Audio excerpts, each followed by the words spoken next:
جمعية الدعوة والإرشاد وتوعية الجاليات بمحافظة بدر. الحمد للہ رب العالمین والصلاة والسلام علی اشرف الانبیاء والمرسلین اما بعد۔ محترم بہنوں اور بھائیوں، اللہ تعالیٰ کی لعنت کو مستحق کرنے والے اعمال میں سے ایک بہت بڑا عمل یہ ہے کہ اللہ اور اللہ کے رسول کو تکلیف دی جائے۔ اللہ کو تکلیف دینے سے مراد کہ اللہ کے ساتھ شرک کیا جائے، اللہ کی صفات، اللہ کی ربوبیت، اللہ کی الوہیت کے اندر کسی غیر نتو خیرے کو شامل کیا جائے، اور یہ سمجھا جائے اور اس چیز کو پروموٹ کیا جائے، اس چیز کو لوگوں کے سامنے کھلم کھلا بیان کیا جائے کہ جو کام اللہ کر سکتا ہے نعوذ باللہ وہ اللہ کا غیر بھی کر سکتا ہے۔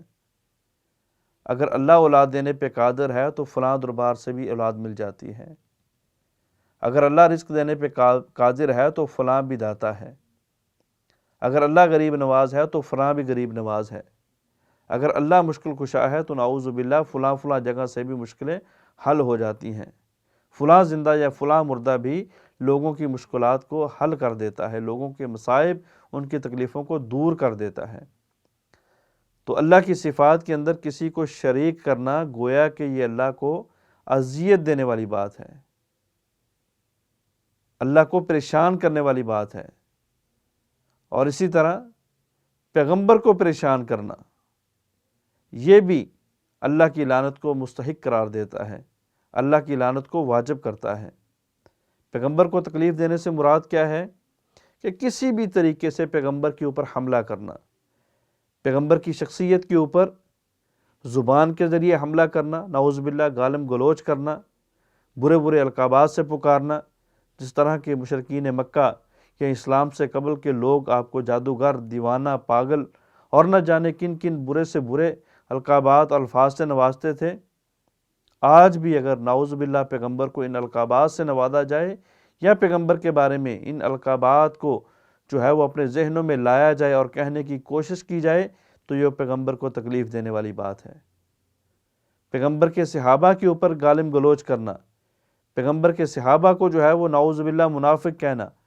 پیغمبر کے صحابہ کے اوپر طرح طرح کی تہمتیں لگانا، چوری کے حوالے سے، ڈکیتی کے حوالے سے، غصب کرنے کے حوالے سے، نبی علیہ الصلوۃ والسلام کی بیویوں کے اوپر تہمت لگانا اور نبی علیہ الصلوۃ والسلام کے کارٹون چھپا کے آپ کی جو ہے وہ بے عزتی کرنے کی کوشش کرنا، یہ سارے کے سارے وہ اعمال ہیں جو بدقسمتی سے آج مسلمانوں کے سامنے کیے جاتے ہیں اور مسلمانوں کو تکلیف پہنچائی جاتی ہے، اور مسلمانوں سے بڑھ کے اللہ اور اللہ کے رسول کو تکلیف پہنچائی جاتی ہے۔ اللہ فرماتے ہیں ان الذین یؤذون اللہ ورسولہ لعنہم اللہ فی الدنیا والآخرہ، وہ لوگ جو اللہ کو تکلیف دیتے ہیں، اللہ کے رسول کو تکلیف دیتے ہیں، یہ ایسے بدبخت لوگ ہیں، یہ ایسے کمینے لوگ ہیں، یہ ایسے لعنتی لوگ ہیں کہ اللہ کی بھی ان کے اوپر لعنت ہے، اللہ کے رسول کی بھی ان کے اوپر لعنت ہے، دنیا میں بھی اور آخرت میں بھی۔ اللہ رب العالمین ہمیں زندگی کے اندر کبھی بھی کوئی ایسا کام کرنے کی توفیق نہ دے جس کے ذریعے اللہ کو تکلیف پہنچے، اللہ کو اذیت پہنچے اور اللہ کے رسول کو اذیت پہنچے اور ہم اس دنیا کے اندر لعنتی قرار دیے جائیں۔ اللہ ہمیشہ نیک عمل کر کے جنت کا طلبگار اور جنت کا داخلہ نصیب فرمائے۔ السلام علیکم ورحمۃ اللہ وبرکاتہ۔